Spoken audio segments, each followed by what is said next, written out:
Hey there, what's up YouTube? It's Bobby, aka Paginator, and I'm here today with a book tag. I haven't done a tag in a really long time, and I feel like I haven't done a video in quite a while. I got to go to Las Vegas with my family for a special trip that my parents got us as kind of a Christmas gift. We went to see the National Finals Rodeo and do some fun things in Vegas as a family, so that's where I've been. But I am back now, and I am here today to do the Tropes book tag. And I saw this on the Book Roast channel, G, doing the tag, and she got it from her friend Jess from Jess Rates Books, who is the original creator of the tag. So I will try very hard to remember to link the original video in the space below if you want to check that out. Alright, so this tag takes some common tropes and gives you a prompt of a book to talk about to go with that. And as I go through this tag, please understand that all opinions are mine and they don't have to be yours. They're just me expressing my opinion about these prompts. So don't shoot me or write mean things in the comments if you happen to disagree. Just respectfully disagree, as I always tell my students. Alright, so trope number 1 is hopelessly devoted. And I think that's when you have a character that's just so in love with one other character that they can't see anything else. And for this prompt, you are supposed to name 2 characters from separate series or books that you ship. So, I struggled with this one, but I think I came up with a pretty good one. So, I have Vivian from Moxie. Since she is a very tough girl who believes in women's rights and is not going to take crap from a guy, I thought, who's a guy that needs a girl like that? Tamlin from A Court of Thorns and Roses. He needs someone to kind of kick his butt and say, nope, not going to put up with this. Because Feyre does in a way, but also Tamlin doesn't get the butt kicking that I feel like he needs, and I think that Vivian would take care of that, and maybe she'd just whip him into a somewhat decent, I don't want to say human being, but a somewhat decent person who doesn't need to have his butt kicked anymore. I'm trying not to say naughty words here because Tamlin just makes me really mad. Alright, next one. Number 2 is Damsel in Distress. And for this one it says name a female main character who didn't need a man to complete her. So for this one I chose Aelin from the Throne of Glass series, and I picked up my Kingdom of Ash book because it was just handy and close. Plus most of my other ones are at school. Anyway, Aelin doesn't need a man. She has a man, and together they are more of a complete powerhouse when they work together, but they don't have to, she doesn't need Rowan to be complete. And I think that that's just pretty dang awesome. And I also thought it was really cool, and this is a spoiler FYI, so warning, that at the end of Kingdom of Ash, Aelin, she was fighting, and when Rowan joined her and they combined their powers together, that's when they were the most triumphant. So I guess I didn't spoil too much there, but yeah.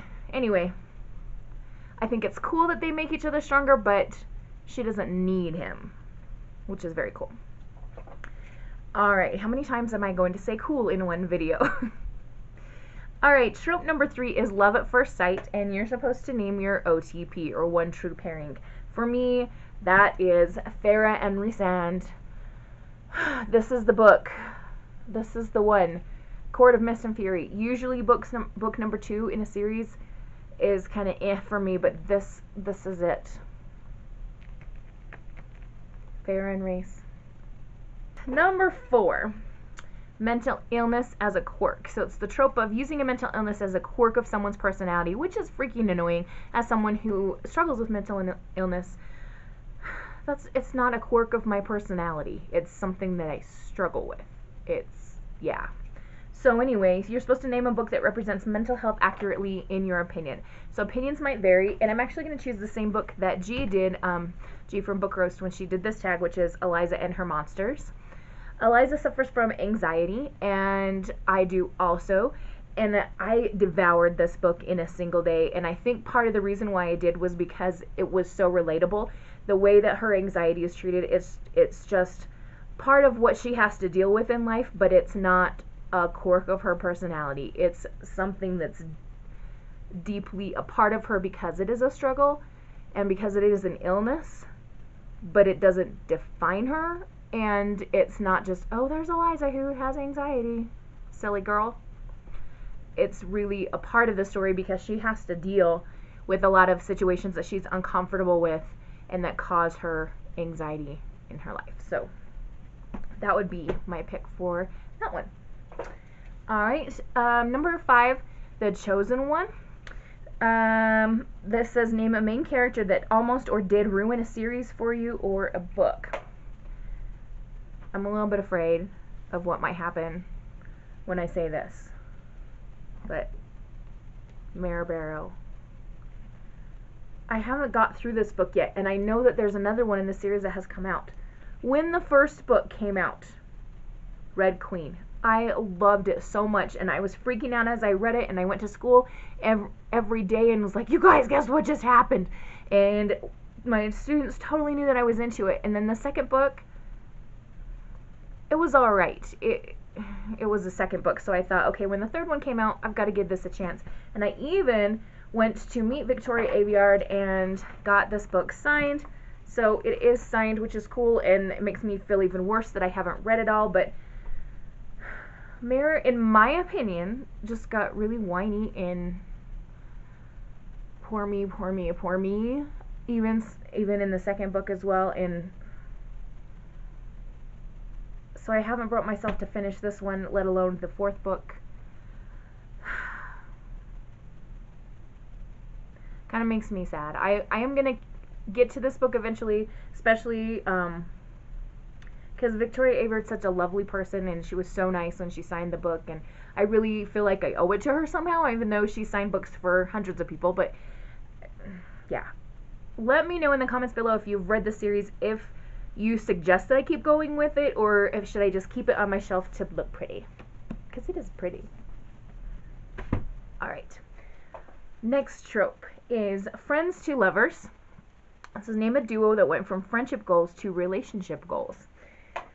This doesn't happen a whole lot anymore in YA literature. I think there are a few books that it does, and those are awesome, but a lot of times it's like hate to love or fight with to love or insta love. But I have to go with my favorite friends to love pair, and that is Ron and Hermione from the Harry Potter series. Ron is my favorite character in the Harry Potter world, and when he and Hermione finally get together, it's like, yes, it happened. And they're just a very awesome couple. She and he kind of, they balance each other out because Ron is so funny and lighthearted, and Hermione is very serious and bookish. And yeah, I just love them. Alright, moving on. Sorry, I keep referring to my notes because I don't want to mess this up. Number 7 is called Amnesia. Name a book you would forget for one reason or another. So it's either a book that you'd like to forget altogether because you had a horrible experience with it, or a book that you want to forget the plot so you can reread it and enjoy it for the first time again. And so that's what I've chosen, is a book that I'd like to forget so that I can read it for the first time again.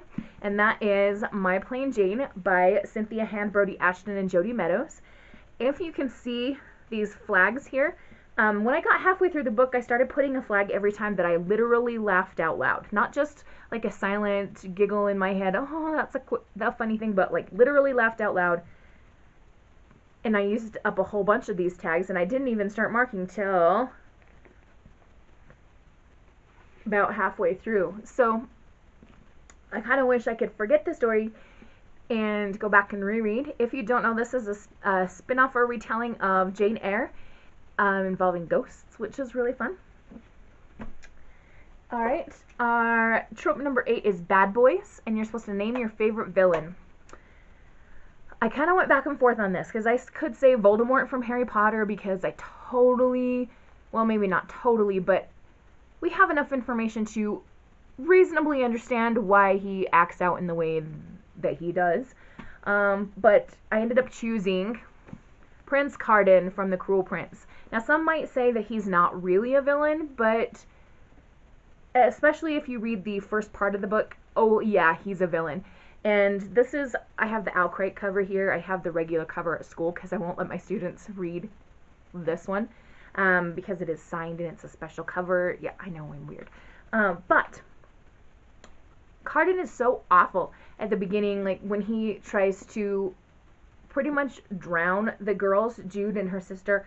Like, he's just mean and nasty. And so yeah, he has some redeeming qualities, and I think he's one of my favorite bad guys because he has so much potential for good. And I love it when a bad guy has multi-dimensional facets to their character, and you can see that spark of goodness. Whether or not it will fully bloom, we don't know, but there's potential there. So, Prince Carden. Alright, number 9 says Missing Parents. Name a book that could have benefited from a bit of parental guidance and or adult supervision. This one's tricky. There's tons of books where the parents are dead, and it bothers me a little bit, but then when I went to go write my book for NaNoWriMo this year, parents dead. I guess because my main character needed to be independent and on her own without her parents.